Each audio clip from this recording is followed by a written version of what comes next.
Okay, at ang sagot po dyan, kung ako ang tatanungin nyo, posible po nagkaroon ng kainan ng buhay kasi pwede naman po talaga mag-argue yung parties during the pre-trial conference. Ang only difference lang po niyan pag arguments pa sa pre-trial, hindi pa po talaga siya controlling as to whether or not ma-establish ba yung gusto nilang ma-establish na pwede gamiting basihan ng korte dun sa eventual decision.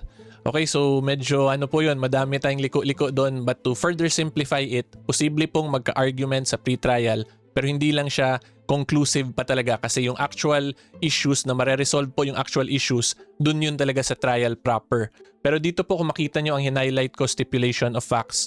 So dito like what I explained earlier, di ba? Pag stipulation of facts, yan po yung mag-a-agree yung parties na certain factual circumstances ay totoo talaga. So ang example po na masasabi ko dito, let's say yung prosecution gusto i-present yung COA document. So kung sabihin po ng prosecution na yung COA document na yun is sufficient to establish wrongdoing kasi na-desisyonan na siya ng COA and bank, tapos gusto po ng prosecution ay mag-agree doon yung defense. So in that case po, kung ako ang defense lawyer, ang sasabihin ko po niyan, I agree as to the existence of that COA document.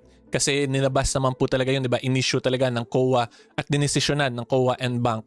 Pero ang sasabihin ko po doon, we do not agree that it is proof of wrongdoing kasi yung COA only touches on auditing standards. It does not establish or determine the guilt of an accused in relation to criminal liability. So dun pa lang po makikita ninyo, meron na talagang possible room for argument or pwede nang magkaroon ng kainan ng buhay between the prosecution and the defense.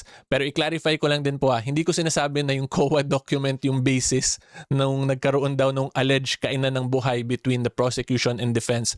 I am just giving you all an example po kung saan pwede na nga magkaroon ng room for argument dito pa lang sa pre-trial. And it is for that reason kaya ko po nasabi na posible po talaga nagkaroon ng kainan ng buhay. Pero yun nga po, please take note na during pre-trial, there can be arguments, there can be kainan ng buhay, pero hindi yun siya controlling pa talaga as to the final decision. Kasi yung substantive aspects po, yung i-decide na talaga ng korte kung whether or not sufficient ba yun siya to establish, dun yun sa trial proper nangyayari. More on preliminaries pa lang po talaga yung sa pre-trial. So dun pa lang po, isang example pa lang yung binigay ko, pero makikita nyo na po na may room talaga for argument. So kung may room for argument, posible po talagang nagkaroon ng kainan ng buhay between the prosecution and the defense. Yung question na lang po talaga dyan, kung ano kaya yung issue na yun na pinag-usapan nila. Kasi interested din po ako pero unfortunately hindi ko po nakikita yung actual pre-trial brief ng parties kasi hindi po siya linabas in public if I'm not mistaken. I've tried searching pero wala po akong mahanap na copy. Okay, so anyway, yan po as our first interesting question. Ngayon po punta